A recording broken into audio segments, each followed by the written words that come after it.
Linguine con vongole e broccoli. Linguine clam sauce, certainly my favorite, but I know a lot of people love linguine clam sauce. I'm gonna add a little broccoli into it just to kind of change it around a little bit. But first I'm gonna just blanch the broccoli, throw them right in here. Since the clams are so quick to cook, we blanch the broccoli a little bit. And that will take a few minutes, but you know, I have a little social media to share with you. I love it when you connect with me, when you send me pictures. So let's see what I got. Oh, here, I got Kim Quaid, and she made fresh pasta. Looks great, good for you, Kim. And here's Sandra. Oh, that looks like a great bolognese. Hey, Sandra, you should get together with Kim. She's making the pasta, you have the sauce, you'll have a great meal. Good time, girls, I'm proud of you. All right. Now, I think that the broccoli are blanched. That's enough. Let's just put them out like this. Okay. And I'm gonna leave this water. I'm gonna cook the pasta right in there. So let's shuck some clams. These are little necks, and I think they're the best for clam sauce. You can cook them whole, make a clam sauce with the whole little necks, but I like to shuck them and chop them a little bit so that the pieces of clams permeate the whole pasta. And one little secret in shucking, first you need a clam shucking knife. Secondly, if you put your clams, you wash them well, and you put them in the freezer, and you leave them in the freezer for about a half an hour, 45 minutes, then they'll be very easy to open. So let's make that happen. And you're looking at the clam.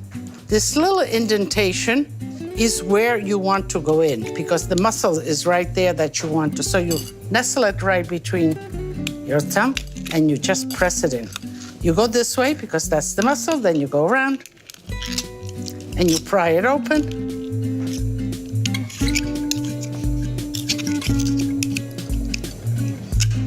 So here we have the clams, a little bit more of the juice. And you know, when you put the juice just like that, go, go, go, go, go. Leave the bottom part. You see, it might be some sand or something. Don't use that bottom part. We are going to put the clams right on the chopping board right here. So let's just chop the clams. Not chopping them a lot. Scoop this up.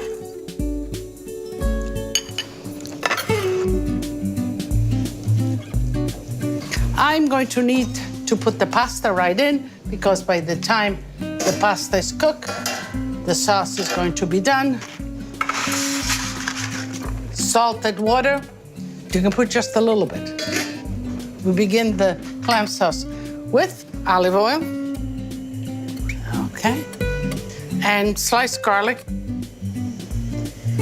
Let's put a little peperoncino, let that toast.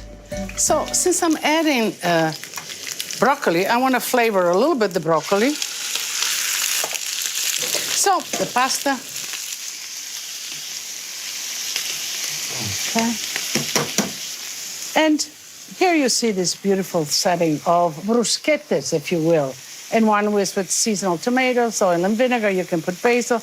And the other one is broccoli di rape, braised broccoli di rape with burrata on top of it. So when you cut into it, it's the outside part, that it's like a mozzarella you recognize, and you cut in, it's very creamy and almost runny. So, full steam ahead here. This is a quick recipe, so let's finish up. This is the clam juice that I saved. Okay, so this is cooking away. So at this point, I'm gonna throw the clams right in.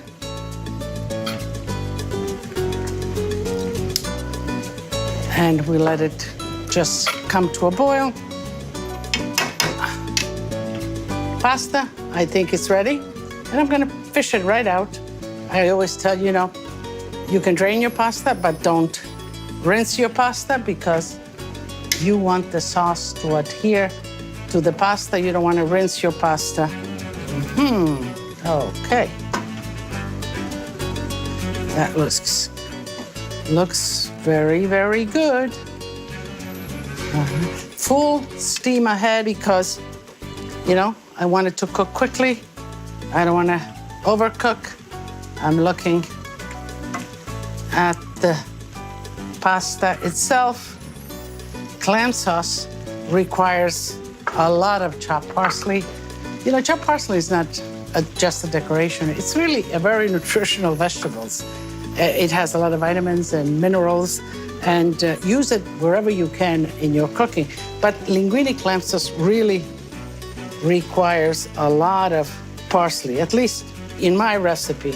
Okay.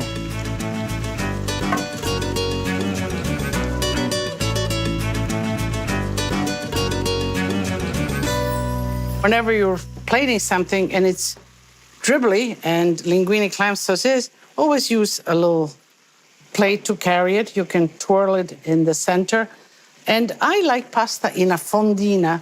Fondina is a deep dish because the pasta retains its heat longer. Okay.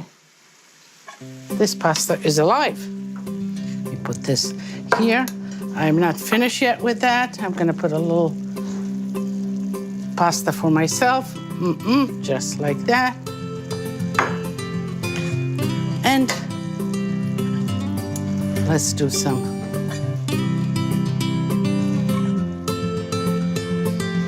A little bit for me.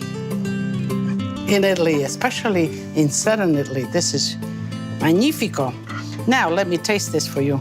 When eating pasta, don't give me any of that spoon thing. You pick up some pasta, you twirl, you pick up the pasta that you think you're gonna be able to fit in your mouth, you twirl it until it connects all around the fork, and